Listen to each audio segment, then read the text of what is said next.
देखिए, इतिहास में ना कुछ तारीखें सिर्फ तारीखें नहीं होती, वो एक चेतावनी बन जाती हैं, एक सबक। आज हम एक ऐसे ही दिन की बात करने वाले हैं, एक ऐसे ही काले अध्याय की, भोपाल गैस त्रासदी। और हम ये भी समझेंगे कि आखिर इस दिन को याद करना इतना जरूरी क्यों है। और हाँ, ये कोई छोटा मोटा हादसा नहीं था। इसे दुनिया की सबसे सबसे भयानक औद्योगिक आपदाओं में से एक माना जाता है। सोचिए, एक रात जिसने एक पूरे शहर की किस्मत हमेशा हमेशा के लिए बदल कर रख दी। चलिए समझते हैं कि उस रात असल में हुआ क्या था। तो आज हम क्या क्या बात करेंगे।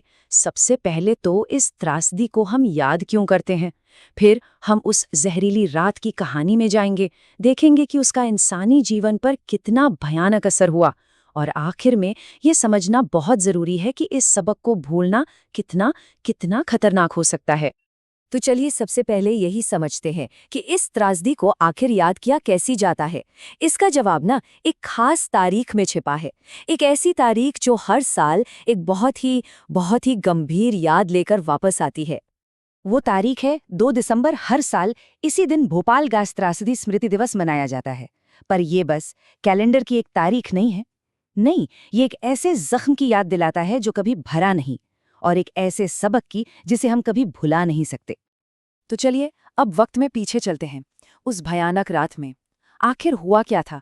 2 और 3 दिसंबर 1984 की उस रात को भोपाल की हवा में ऐसा क्या जहर घुल गया था कि हजारों जिंदगियां हमेशा के लिए खामोश हो गईं।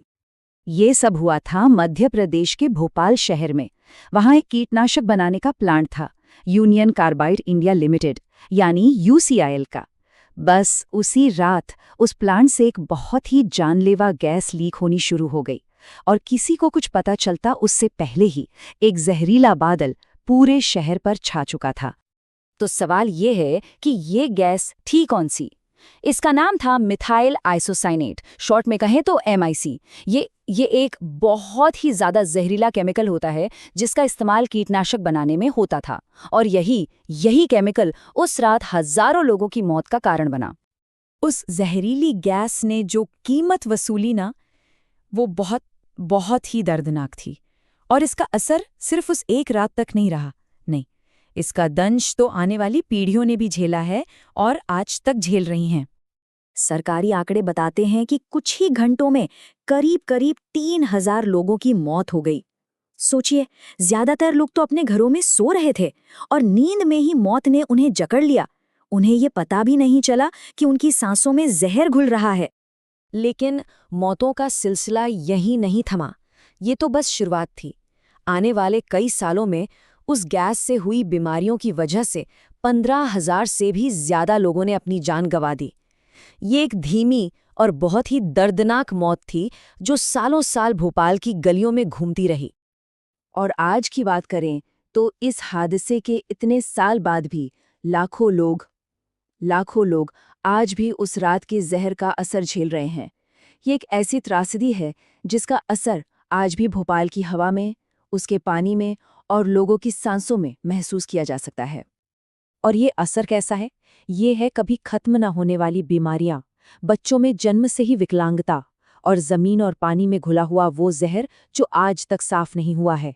इन सब ने मिलकर भोपाल की न जाने कितनी ही पीढ़ियों का भविष्य तबाह कर दिया। तो ये सारे आंकड़े और ये सारा दर्द देखने के बाद एक सवाल मन में आता है, आखिर इस त्रासदी को याद रखना इतना जरूरी है क्यों? इसकी यादें हमें आने वाले कल के लिए क्या सिखाती हैं? इस दिन को याद रखने की कई बड़ी वजह हैं। सबसे पहली तो ये कि ये उन हजारों बेगुनाह लोगों को एक श्रद्धांजलि है जिन्होंने अपनी जान खो दी। दूसरी वजह, ये एक चेतावनी है। ये हमें याद दिलाता है कि औद्योगिक सुरक्षा, पर्यावरण की रक्षा और कंपनियों की जवाबदेही जैसे मुद्दों पर सवाल उठाना कितना जरूरी है। और सबसे बड़ी बात, ये हमें बताता है कि ऐसी घटनाओं को रोकने के लिए जो कड़े कानून और नियम बनते हैं ना, वो सिर्फ कागजों के लिए नहीं बल्कि असल में लागू होने के लिए होते हैं। और आखिर में ये पूरी कहानी हमें एक बहुत ही जरूरी सवाल के सामने लाकर खड़ा कर देती है। भोपाल से हमने इतने सारे सबक सीखे, लेकिन क्या इसके बावजूद हम पूरे यकीन के साथ कह सकते हैं कि हमारा भविष्य ऐसी भयानक त्रासदियों से पूरी तरह सुरक्षित है? ये एक ऐसा सवाल है जिसका जवाब हम सबको मिलकर सोचना होगा।